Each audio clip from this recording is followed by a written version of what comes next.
तो गुस्सा हुए, उसके पहले वो माई पर गुस्सा हो गए और किसने गायब किया, बहुत ज्यादा गुस्सा हो गए। तो माई ने टेलीफोन किया नानक को और कहा वो मेरे पास में है मगर बोलना मत साहब को। देखो मैं आप लोगों को बिहेवियर का एक जो एबनॉर्मल आदमी है, एक जो अपराधी आदमी है, वो अपराधी आदमी का भी। अब माई को बाबा साहब आम्बेडकर लिख रहे हैं, क्या लिख रहे हैं, क्या लेना देना है भाई। इसका मतलब है थर्ड फोर्स माई के अलावा समाज में, ब्राह्मणों के समाज में, माई तो मेडिकल साइंस की स्टूडेंट है। अगर माई मेडिकल साइंस की स्टूडेंट है तो साहित्य के क्षेत्र में, इतिहास के क्षेत्र में वो कौन सा लिखान काम कर रहे हैं।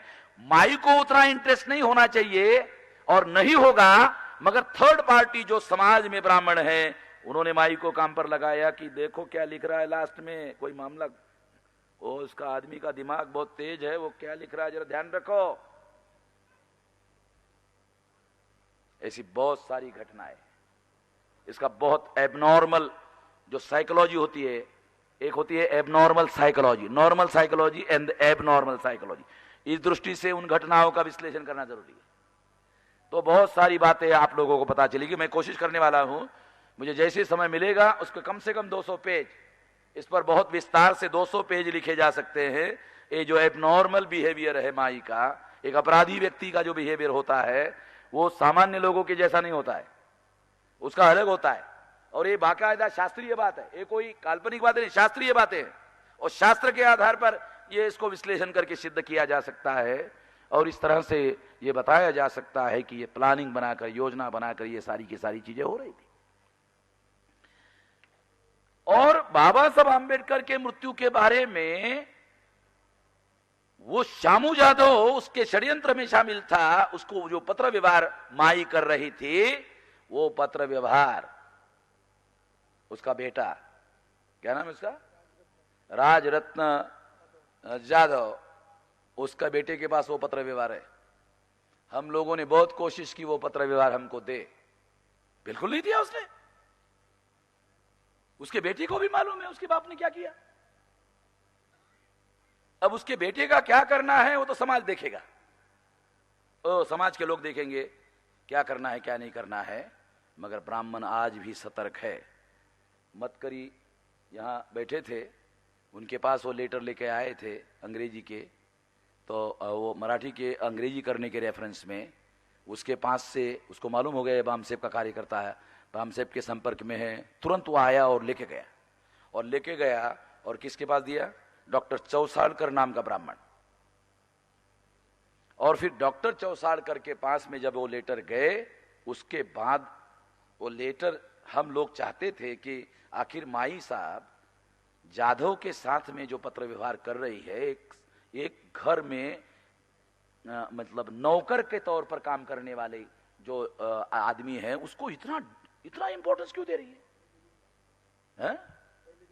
हाँ, और बाबा साहब आम्बेडकर का जब मृत्यु हुआ उसके पहले दिन भाग गया वो, भागा नहीं वो उसको प्लान बनाकर भगाया गया। और माई को ये भी डाउट रहा होगा, अरे ये अगर इसको मैं अकेला भगा देती हूं तो हो सकता है रेलवे स्टेशन से साला फिर वापस आ जाएगा।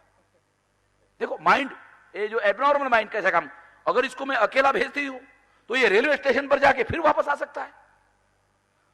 2 आदमी उसके साथ भेजे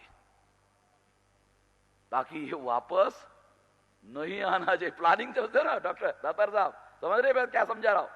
प्लानिंग करने वाला जो आदमी है, अपराध करने वाला जो आदमी है, योजना बनाने वाला जो आदमी है, वो सारी बारीक सारी चीजों की प्लानिंग बनाता है। और काउंटर प्लानिंग क्या हो सकता है, वो नहीं होना चाहिए, उसका भी प्लानिंग बनाता है। ये जो एबनॉर्मल आदमी होता है उसका माइंड इस तरह के काम करता है। एबनॉर्मल साइकोलॉजी का अगर आप अध्ययन करो तो आपको पता चलेगा। तो इस तरह से उसको साथ में लेकर उसको भगाया, अकेला जाने नहीं दिया उसको। और फिर कौन रह गए घर में, कौन रह गए, 3 आदमी, बाबा साहब आम्बेडकर, माई साहब और सुदामा गंगावने।